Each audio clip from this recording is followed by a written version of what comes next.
Nggak mungkin farmasi nggak kerja ya. Pasti kerja di semua lini kita butuh, apalagi di rumah sakit, di industri itu pasti butuh apoteker.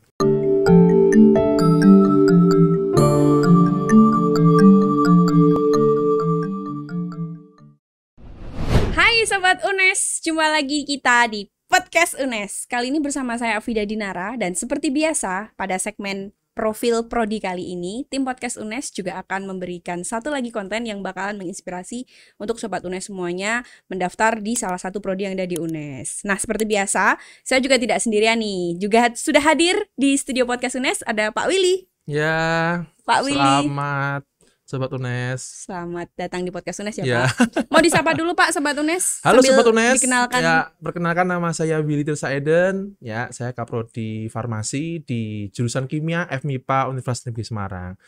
Saya sangat senang sekali bisa diundang nih di acara podcast ini. Iya nih, sebelumnya apa kabar Pak? Baik, Sehat, alhamdulillah Pak? sehat selalu. Sudah divaksin ya Pak tentunya? Alhamdulillah.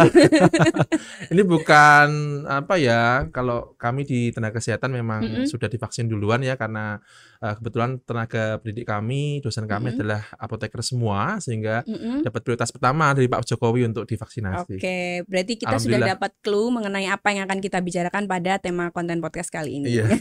Prodi Farmasi, Ya. betul sekali, salah satu prodi yang ada di Universitas Negeri Semarang yang terbilang baru. Nah, ini kan Vida juga orang awam Pak. Bisa cerita dikit nggak tentang prodi farmasi itu sendiri? Memang ada sejarah panjang ya terkait dengan prodi farmasi. Pertama kali berdiri di tahun 2019, tapi sebelumnya baru ini ya, tahun ini ya? Baru tahun kedua ini ya. Betul. Menginjak tahun kedua, dan awalnya memang kita tadinya hanya saya saja nih ya, tadinya yang di FMIPA yang farmasi, tapi lambat laun kita akhirnya bisa mendirikan prodi farmasi 2019. Yang sebelumnya kita berdarah-darah dari 2016 ya. 3 tahun kita bisa akhirnya mendirikan prodi farmasi dengan kecukupan SDM dan fasilitas tentunya. Betul. Sudah sejak 2019 ya, tentunya sudah memiliki kurikulum yang panjang ini. Bisa di-share nggak kurikulum apa saja yang nantinya akan dipelajari Sobat UNES semuanya yang masih ke prodi farmasi? Mungkin Sobat UNES ada yang masih awam ya, farmasi itu apa sih? Iya, yang saya tahu farmasi itu juga obat ya, apoteker gitu. Ingatnya apotek gitu ya. Oh, bener banget. Kalau beli obat daripada ke dokter, ke apotek aja lah gitu ya. Lebih low budget ya, gitu. Itu salah satunya sih sebetulnya ya, memang. Tapi sebenarnya tempat kerja di farmasi tidak hanya di apotek ya. Kita juga ada di rumah sakit, kemudian ada di industri farmasi, industri obat tradisional gitu kan. Dan beberapa juga bisa ke arah ke manajemen ya. Manajemen juga? Ya, misalkan saat ini kan kita kan Universal Health Coverage BPJS, bahasa Indonesia BPJS ya. Nah, sekarang orang lebih ke arah bagaimana sih kita meminimalkan anggaran ya dari segi kesehatan, dan anggaran terbesar lebih besar adalah yang 50% lebih itu obat. Oke, benar. Nah, kalau di rumah sakit apa sih? Ya obat ya, yang paling tinggi kosnya. Ya, ini bagaimana kita meminimalkan kos tapi efeknya tinggi. Ini yang dibutuhkan. Yang saat ini Menteri Kesehatan kita tahu sendiri ya, dari ekonomi begitu. Nah, ini yang artinya farmasi yang ke arah manajemen ini yang peluang besar ke depannya. Nah, ngomong-ngomong peluang, ini kita keep dulu, kita rahasiakan buat poin nanti berikutnya nih. Sebelumnya buat Sobat UNES tentunya penasaran ya, apa saja sih fasilitas yang akan diterima Sobat UNES ketika mereka menempuh studi di prodi farmasi? Ya, tentunya kita ada banyak laboratorium yang terbagi dari 5 bidang. Ada bidang teknologi farmasi, ada bidang farmasi klinik, ya, farmakologi, ada juga bidang biologi farmasi, kimia farmasi, dan manajemen dan farmasi sosial. Benar. Dari kelima bidang itu banyak lab ya, terutama di bidang saintek dasar. Bagaimana sih kita membuat tablet? Ya kan, kita kan kadang-kadang mikir tablet kok bisa seperti itu ya. Kemudian bagaimana sih membuat salep? Nah, hal-hal sepele-sepele itu kan kadang-kadang kita terbesit. Bagaimana ya? Itu bidangnya farmasi gitu. Oke, kalau pengen tahu langsung gabung ya nanti ya, di penerimaan mahasiswa Jadi baru. nanti bisa memproduksi obat bius misalkan. Untuk kepentingan tertentu ini kita pembicaraan lain aja nih Pak.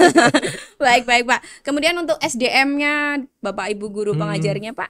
Ya, untuk SDM alhamdulillah kita karena disupport prodi-prodi lain di FMIPA kita sudah Oh ya, di bawah farmasi ini di bawah di bawah naungan FMIPA.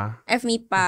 Kelak nanti kalau sudah lulus sarjana S-Farm gitu. Sarjana farmasi. Dan Benar-benar. satu hal lagi, farmasi spesifik ya, karena kita harus setelah lulus sarjana farmasi kita nggak bisa berhenti sarjana farmasi, harus punya license nih. Nah, license-nya itu nanti ada program 1 tahun, program studi profesi Oh apoteker. gitu. Kalau di pendidikan tuh PPG gitu ya Pak? Ya, sepertinya kalau dia seperti itu. Dan kalau di kesehatan, contohnya kedokteran, kita kan harus koas dulu 2 Ya, tahun baru jadi dokter. benar. Farmasi juga seperti itu. Dan Oke. nampaknya ke depan bisa 1-2 tahun nih, agak panjang. Oke. Tapi jangan khawatir ya, prospek kerjanya luas dan nggak mungkin farmasi nggak kerja ya.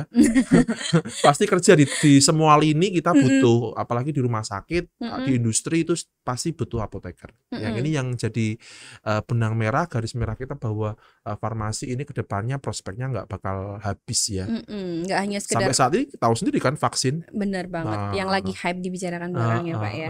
Tentunya Tentunya nanti di farmasi juga akan mendalami lebih lanjut tentang hal ini. Ke arah sana sih. Bagaimana sih vaksin bekerja? Nah, itu dia. Next topic. Benar banget. Oh ya Pak, kemudian kan tadi Bapak sempat bilang nih, kalau di prodi farmasi itu disupport dari tenaga pengajar dari prodi lain juga. Nah, kemudian untuk rasio pengajar sama mahasiswanya sendiri nih. Ya, untuk saat ini mana dosennya cukup banyak ya, karena kita mementingkan kualitas ya. Untuk yang tahun ini masih sekitar 1 kelas ya, 40-50 orang. Nah, ini memang di kesehatan tidak main-main. Kita memang mencari yang benar-benar fokus ke sana karena masalah nyawa ya. Ya kualitas ya, bukan kuantitas. Nyawa ya. Kalau saya nggak merendahkan prodi lain, artinya kalau di farmasi itu kan kita mencetak tenaga kesehatan yang tahu sendiri kerjanya sekarang seperti apa, mati-matian untuk memerangi pandemi ini. Benar-benar. Itu yang sampai saat ini kita jaga kualitasnya ya, ke depan mungkin akan lebih banyak yang bisa diambil mahasiswanya. Saat ini SDM kita sudah ada 8, ada dari prodi yang di lingkup juga sekitar 12-13 dosen. Dan tenaga laboran juga ya, tentunya. tenaga laboran, kemudian kita sudah punya profesor di bidang biokimia, ya, profesor di bidang mikrobiologi dan bidang-bidang genetik kita ada ya.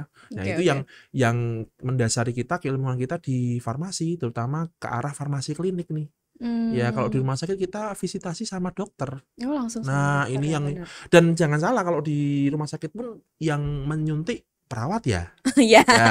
Padahal siapa sih yang menyiapkan itu farmasi. Ya, memang behind the scene ya, artinya di belakang ya kerjaannya. Ada sosok lain gitu ya yang perlu ditekankan lagi kualitasnya. Iya, apoteker itu salah satunya memang tidak terlihat, tapi nampaknya pekerjaannya itu dari hulu sampai hilir ya.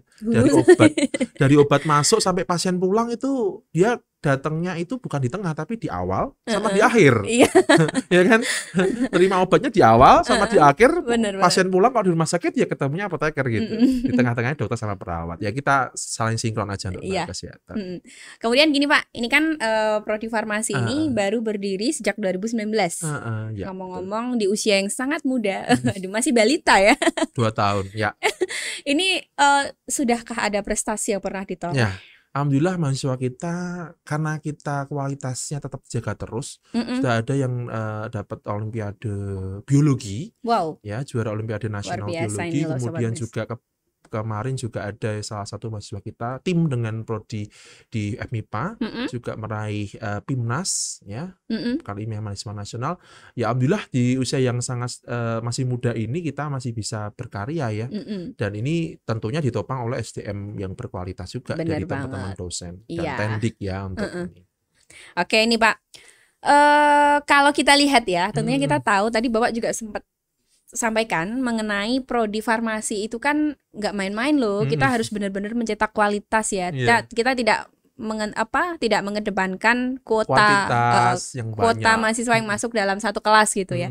Mungkin nggak sih kalau di prodi farmasi itu semacam rekrutmen mahasiswa masuknya beda dengan prodi yang lain? Ya, kalau di farmasi sama dengan prodi kesehatan yang lain. Kalau di UNES ada gizi juga, ya. Yang di FIK, gizi sama kesmas sama. Yang paling penting kita tidak boleh buta warna ya. Itu tes dasar. Baik parsial ataupun total ya. Artinya karena kebanyakan ilmu dasar kita kan kimia, biologi. Jadi buta warna itu nomor 1 itu untuk aspek kesehatan, dan juga nanti dokter pasti tahu ya untuk ya artinya tidak ada masalah di penyakit kardiovaskuler misalkan, ya itu yang bisa mengganggu pada waktu nanti praktek gitu. Karena terus terang praktikumnya di farmasi banyak, tapi bukan berarti kalau banyak terus jadi nggak jadi masuk ya. Ini tantangan besar untuk rekan-rekan sobat UNES semua yang ingin masuk ke farmasi, yang ingin punya peluang besar, masa depan yang besar, ya bergabung bersama kami. Dan jangan khawatir, fasilitas kita ada, dan jangan khawatir juga beasiswa ya. Oh, ada beasiswa juga? Banyak beasiswa yang dari, kita tawarkan. Beasiswa yang contohnya dari apa itu, Pak? Beasiswa dari Lazis misalkan. Oh ya, dari kementerian itu kan udah ada bidik misi. Kementerian juga ada bidik misi. Di UNES pun ada Lazis ya. Itu pun setiap semester kita ada jatah pasti mengusulkan, untuk mengusulkan. Kemudian kesempatan-kesempatan beasiswa di tempat lain juga kita juga ada gitu. Ya, open untuk semua sobat UNES ya. Terakhir di Universitas Malaysia Sabah kita juga ada program. Ada program student exchange mungkin? Ya, kadang-kadang kalau masih 2 tahun begitu ya, ngapain? Tapi kita tetap ikut program pemerintah ya untuk MBKM ya, Merdeka Belajar. Jadi saat ini kita bersama dengan Universitas Nasional dan juga internasional ada di mulai Malaysia Sabah yang tadi itu kita beberapa mata kuliah diakui sampai 6 SKS untuk sana. Nah ini yang biar mahasiswa juga punya punya skill, punya wawasan ke depan, terutama di bidang klinik. Kalau di Malaysia ke klinik biasanya. Apalagi nama farmasi ini belakangan lagi sempat naik ya Pak ya, karena pandemi ini ya. Untuk kelas sendiri Pak, kuotanya tadi berapa Pak? Kuotanya tadi 40 sampai 50 sih. 40 sampai 50. Masih segitu. Mungkin tahun-tahun berikutnya kita bisa naik ya. Karena sekali lagi kualitas ya. Iya, benar. Kita benar-benar mengsortir ya, Pak. Ada filtrasi yang lebih gitu ya. Oke, ini satu lagi nih. Mungkin sobat UNES penasaran. Tadi sudah sempat disinggung lulusan kerja dari farmasi itu bisa masuk ke manajemen. Mungkin bisa digambarkan lagi lebih detailnya ya, Pak ya. Ya, untuk selain jadi apoteker ya tadi. Apoteker ya. Banyak sih, terutama di farmasi bisa masuk ke berbagai macam area. Terakhir beberapa lulusan itu bisa masuk ke misalkan ada di Bea Cukai. Bea Cukai? Nah, lucu kan? Farmasi kok Bea Cukai ya? Karena ada beberapa barang-barang terkait dengan obat-obatan. Nah, itu yang tahu siapa? Yang tahu farmasi. Bagaimana mengendalikan narkotika di sana? Kalau ada barang-barang narkotika itu Bea Cukai penting banget ya ke arah sana. Kemudian manajemen keuangan kefarmasian loh. Manajemen keuangan kefarmasian. Untuk bagaimana? Karena kan kita sekarang era BPJS ya. Bagaimana kita memanfaatkan obat harganya minimal, efeknya maksimal. Nah, orang seperti itu. Bagaimana pengobatan itu ditekan ya, dari segi pembiayaan. Nah ini kita akan arahkan ke manajemen juga untuk mahasiswa. Bagaimana manage itu ya, Pak? Meskipun benar. Satu lagi di UNES konservasi ya, dan konservasi ini yang kita kembangkan adalah sumber daya alam sama lingkungan. Jadi ada mata kuliah spesifik yang tidak ada di prodi lain, yaitu mata kuliah bahan alam ya, dan juga mata kuliah farmasi lingkungan. Itu nanti lebih detailnya. Farmasi lingkungan nggak ada tempat lain ya, karena kita bahan alam juga tidak ada. Bagaimana kita manfaatkan bahan alam limbah tapi bisa jadi obat. Nah, tuh luar biasa banget. Contohnya apa? Eceng gondok. Nanti lebih rahasia lagi. Nanti semakin penasaran aja untuk sobat UNES ya. Kemudian untuk ini Pak, link yang sudah dimiliki atau kerjasama yang sudah dibuka dari prodi farmasi. Alhamdulillah prodi farmasi sudah banyak bekerjasama dengan industri ya, terutama misalkan industri terkemuka ya, seperti Papros misalkan, kemudian Balai POM, Balai Besar POM Semarang, kemudian beberapa apotek kimia farma. Nah, itu sebagai lahan-lahan nanti untuk magang. Nah, ini yang bisa kita tetap ada program magangnya juga ya Pak ya. Tetap ada program magangnya. Ya ini magangnya ada di sarjana farmasinya ada, nanti kalau di prodi apotekernya juga ada nanti. Oh gitu. Jadi lebih ke arah, karena kita keahlian ya. Keahlian berarti keilmuannya semakin semester akhir semakin banyak ke skillnya yang dilatih, bukan teorinya, sehingga semakin ke sana nanti semakin banyak magang. Jadi mata kuliah di apoteker nanti ya tidak ada teori, magang full. setahun, oke. 2 tahun. Kayak kedokteran koas itu juga Iya. seperti itu. Kedokteran 2 tahun ya, Pak? Kedokteran lebih panjang Koasnya. ya, 2 tahun. Kalau farmasi masih 1 tahun sih. Oke. Pak, tadi ngomong-ngomong soal skill ya, Pak Willy tadi sempat bicara mengedepankan skill ya ketimbang teori. Memungkinkan nggak sih lulusan sarjana farmasi itu berwirausaha? Nah, ya. Dengan Saya sampai lupa itu ya, karena Mm-mm. UNES itu kan salah satunya adalah entrepreneurship ya. Betul. Ada mata kuliah umum di sana, Mm-mm. wirausaha. Terbuka luas, karena kan kita sebagai apoteker kita bisa bikin apotek sendiri. dengan license tentunya. Nah, dengan license. Kalau kita sudah punya apoteker, ya misalkan punya istri suami apoteker, Wah, dua-duanya bisa lumayan kerja ya. Kita punya. menguntungkan. Nah, yang ini yang biasanya kan ya itu masalah jodoh aja. Kalau masalah kerjaannya bisa kita membuat kerja sendiri. Misalkan kita ingin buat produk. Nah, produk kefarmasian kan tidak, sekali lagi bukan obat ya. Farmasian itu kosmetik, itu termasuk farmasi loh. Oh, kosmetik Nah, juga orang dalam tidak lingkup orang farmasi. tidak ini ya, orang tidak melihat bahwa farmasi itu hanya obat yang diminum gitu, yang disuntik gitu. Benar-benar. Tapi kosmetik itu semua ranahnya farmasi. Oke. Dari apa pelembab, dari skincare semua lah gitu ya? skincare. Yang buat siapa? Farmasi. Oke. Yang mengedarkan siapa? Farmasi. Oh, yang mengedarkan juga Ya, farmasi. tapi Benar-benar. ya ini yang apa ya? Yang bagian make up ya bukan farmasi ya. Itu ada Udah, bidang Pak, lain. udah kerjaan lain Itu gitu. PKK itu yang anu ya, Iya, pakai benar-benar. PKK ini ya. Ini yang kita arahnya ke sana. Dari sekali lagi dari dulu sampai ke hilir ya. Dari produksi sampai menyerahkan itu kita. Oke. Terus pasta gigi, farmasi. Pasta gigi itu apa? Kosmetik. Termasuk perancangan misal dalam sebuah produksi vaksinasi itu juga tetap farmasi ya, Pak? Seperti itu ya. Karena kan ya ini ya sekali lagi kalau ngomong vaksinasi mungkin nanti ada tempatnya sendiri. Saya kasih garisnya bahwa efikasi dan keamanan itu hal yang berbeda. Oh, gitu. Nah, ini kadang-kadang orang mengatakan efektif enggak, aman enggak, itu dua hal yang berbeda. Ada yang efektif tapi ada yang enggak aman. Nah, Kita kan pengennya efektif dan aman. Dan aman, Nah, iya. gitu ya. Ini ya nanti ya vaksin gitu. Makanya belajar di farmasi biar tahu. biar tahu nanti. sobatnya semuanya ya. Kemudian gini Pak, di usia Beli ya 2 tahun tadi, mungkin sudah ada beberapa cerita sukses nih yang bisa di-share untuk Sobat UNES semuanya dari Prodi Farmasi Pak, atau dari Pak Willy sendiri mungkin. Ya, karena prodi farmasi belum ada yang meluluskan ya, belum meluluskan, tapi memang kami di dosen ini memang kami merintis dari awal. Benar. Memang dengan merekrut dosen-dosen yang berkualitas itu yang pertama. Kemudian kami sendiri tidak hanya modal teori, sekali lagi kami juga berpraktek ya, di apotek juga berpraktek ya, di rumah sakit juga kita ada komitmen magang dengan rumah sakit. Jadi dosen-dosennya itu tidak hanya teori, jadi kita jelas berpraktek sehingga apa yang kita ajarkan ya akan mereka lakukan nanti. Nah, benar-benar. Nah, kadang-kadang ada beberapa dosen yang ngajar teori saja, tapi praktisnya dia nggak tahu. Tapi kalau di farmasi, terutama di farmasi UNES, karena kita berpraktek, semua SDM kami apoteker ya yang berpraktek sehingga tahu betul tempat kerja kita seperti apa dan kendalanya di lapangan seperti apa. Nah, ini yang menjadikan farmasi unggul UNES di UNES tentunya ya. Panjang dan menarik sekali nih.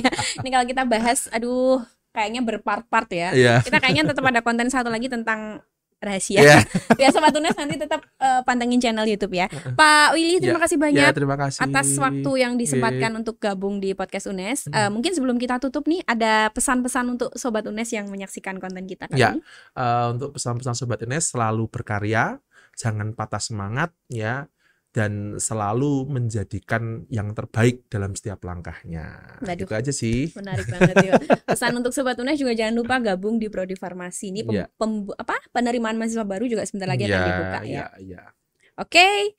Dan untuk Sobat UNES semuanya, jangan lupa tetap saksikan terus channel YouTube Podcast UNES, ada di Spotify juga. Saya Vida Dinara dan Willy Saeden. Kita mau undur diri. Sampai jumpa. Dadah Sobat UNES.